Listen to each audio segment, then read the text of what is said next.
جس زمین پر ہم رہتے ہیں وہ ایک عام آدمی کے حجم کے مقابلے میں 20 ارب کھرب گنا بڑی ہے، جبکہ ہمارا سورج ہماری زمین سے 10 لاکھ گنا بڑا ہے۔ اس کے مقابلے میں ایٹا کورینائی نامی مشہور ستارہ ہمارے سورج سے بھی 50 لاکھ گنا بڑا ہے۔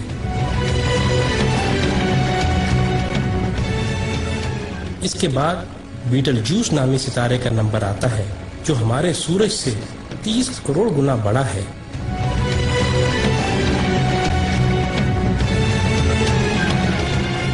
اور پھر وی وائی کینس میجورس نامی ستارے کی بڑائی کا تو کیا ہی کہنا، یہ ستارہ ہمارے سورج سے 1 ارب گنا بڑا ہے۔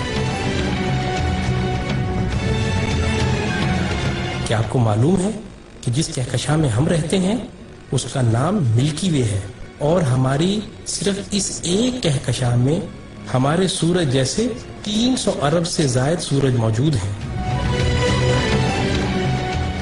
اور یہ کہکشاں اتنی بڑی ہے کہ اگر ہم کسی ایسی چیز میں سوار ہوں جو 1 سیکنڈ میں 3 لاکھ کلومیٹر کا فاصلہ طے کرتی ہو، یعنی 1 سیکنڈ میں زمین کے 7 چکر لگانے والا ہو، تو اس کو بھی ہماری کہکشاں کو پار کرتے کرتے 1 لاکھ سال لگ جائیں گے۔ اندازہ ہوا نا کہ ہماری کہکشاں کتنی بڑی ہے؟ لیکن نہیں، آئیں ہم آپ کو اپنی پڑوسی کہکشاں میں لیے چلتے ہیں جس کا نام اینڈرومیڈا ہے۔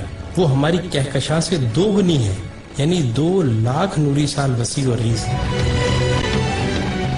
لیکن یہ بھی چھوٹی ہے۔ M81 نامی کہکشاں ہماری کہکشاں سے 60 گنا بڑی ہے،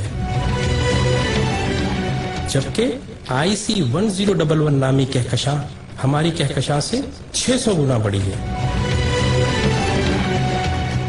اب سمجھ آ رہا ہے نا اللہ اکبر کا کیا مطلب ہے؟ اللہ اکبر، اللہ اکبر۔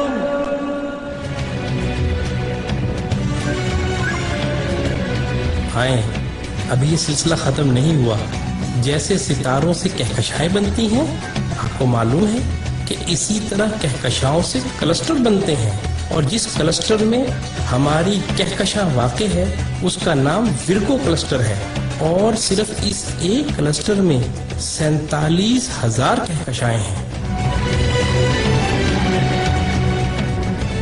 اور معاملہ ابھی یہیں ختم نہیں ہوا، کلسٹرز بھی آپس میں مل کر سپر کلسٹر بناتے ہیں، اور جس سپر کلسٹر میں ہم رہتے ہیں اس کا نام لوکل سپر کلسٹر ہے، اور اس سپر کلسٹر میں 100 کے قریب کلسٹر ہیں،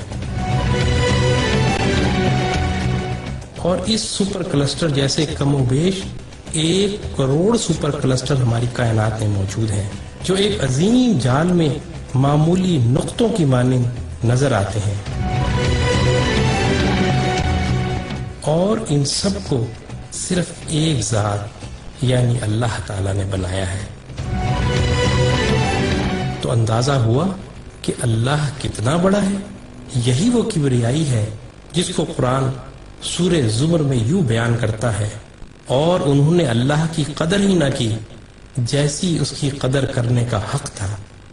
اس کی بڑائی کا یہ حال ہے کہ قیامت کے دن زمین اس کی مٹھی میں ہوگی اور تمام آسمان اس کے سیدھے ہاتھ میں لپٹے ہوں گے۔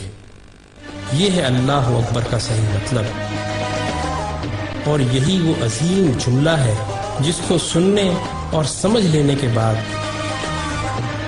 سوائے انتہائی متکبر کے ہر ایک شخص کا سر سجدے میں چلا جاتا ہے۔ اللہ اللہ